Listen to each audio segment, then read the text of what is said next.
Good morning, student. Today I am going to explain you the second chapter of your honeycomb book, A Gift of Chappals. This chapter is divided into two parts. Today we will do the first part of this chapter. Before starting the chapter, we will read a short introduction of the chapter. Mridu is a young girl growing up in Madras, now called Chennai, with Tapi, her grandmother, and Tata, her grandfather.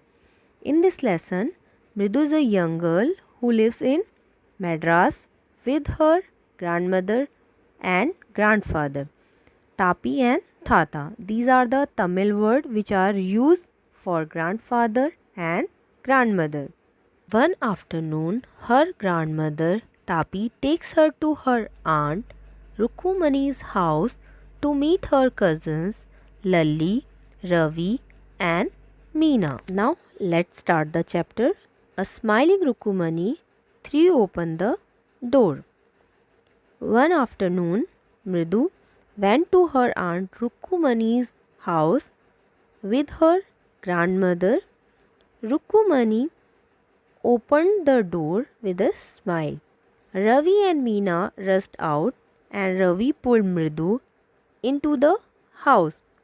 Ravi and Meena, who are the cousins of Mridu, came out and Ravi pulled Mridu inside the house. Wait, let me take off my slippers, protested Mridu. Mridu requested Ravi to let her take off her slippers. She set them out neatly near a pair of large black ones. Mridu take out her slippers near a pair of large black slippers. Those were grey, actually with dust. You could see the clear mark of every toe on the front part of each slipper. It means the slippers were old. The marks for the two big toes were long and scrawny. Scrawny means thin. Mridu didn't have much time to wonder about whose slippers they were because Ravi dragged her to the backyard behind a thick bitterberry bush. Mridu had no time to think whose slippers these were because Ravi was dragging her to the backyard. There, inside a torn football lined with sacking and filled with sand, lay a very small kitten lapping up milk from a coconut half shell. In the backyard, Mridu saw a kitten lying on a torn football and lapping milk in a half coconut shell. Meena informed Mridu that they had found it outside the gate this morning and he was mewing and mewing. It's a secret. Amma says Pati will leave for our Padu Mama's house if she knows we have a cat. Meena said to Mridu that it was a secret.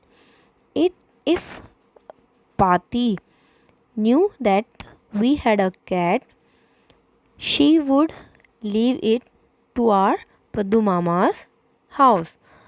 Pati is another word which means grandmother in Tamil. Now Ravi complained, people were always telling us to be kind to animals, but when they scream and say not to bring that dirty creature here. He told Mridu that it was very difficult to get a little milk from the kitchen for the kitten. Once Pati saw him with a glass and he told her that he was hungry and wanted to drink it. But Pati was very suspicious and to mislead her, he had to drink most of the milk. After that, Ravi told Mridu that Pati wanted that tumbler back. I told Pati that he would wash it himself. Then he had to run and pour the milk into the coconut shell. After pouring the milk into the coconut shell, Ravi ran back and washed the tumbler and put it back before Pati got really suspicious. Now we have to think of some other way to feed Mahendran, Ravi said. Mridu was impressed to hear the little kitty's name. She said it was a real name, not just a cute kitty name. Ravi said actually his full name was Mahendra Verma Pallava Punnai, MP Punnai for short, if you like. He is a fine breed of cat. Just look at the fur, like a lion's mane, and you know what the emblem of the ancient Pallava kings was, don't you? He was looking Mridu.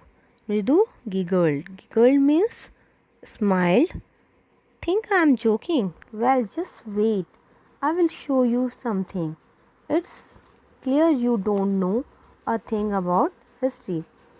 Now Ravi is saying he was not joking. He will show you a proof. Haven't been of Mahabalipuram, have you? And he asked Mridu, you went to Mahabalipuram? He said mysteriously, well, when our class went to Mahabalipuram, I saw a statue of his Thathas, Thathas, Thathas, Thathas, Thathas, etc., etc., etc. Fact is, Mahendran here is descended from that very same ancient cat.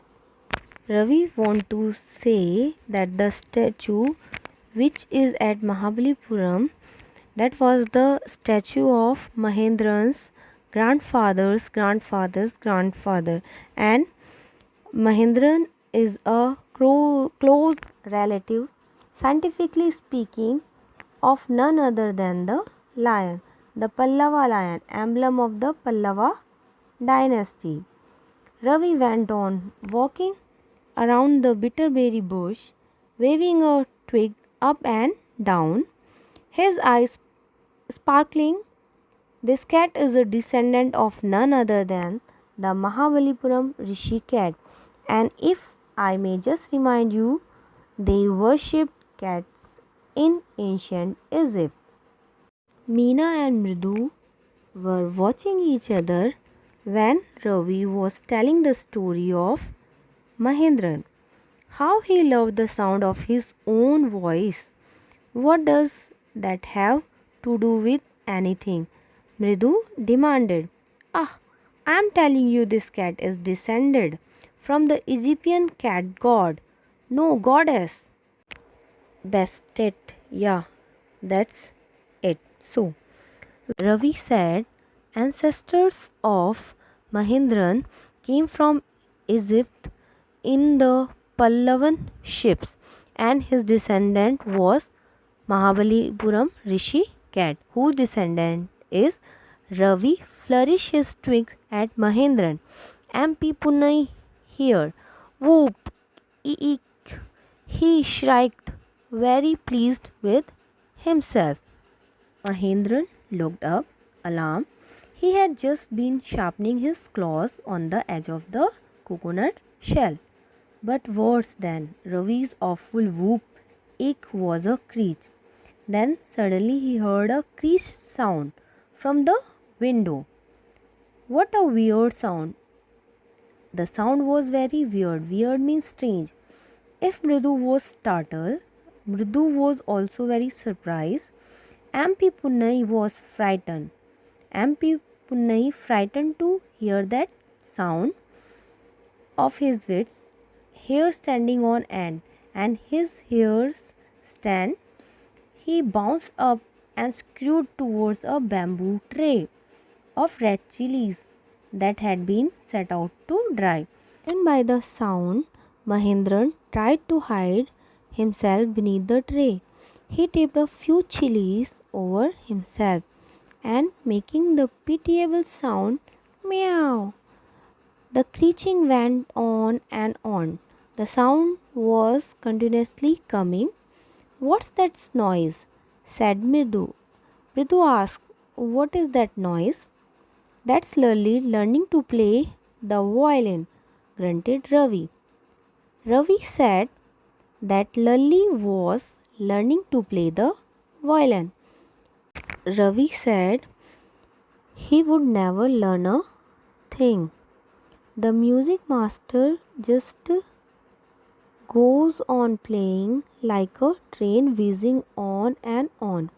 Ravi said when music master play, it sounds the train moving very smoothly, while Lali's all the time derailing, going completely off track.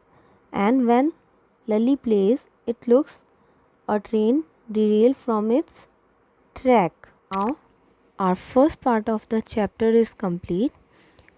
If you have any problem, you can ask me.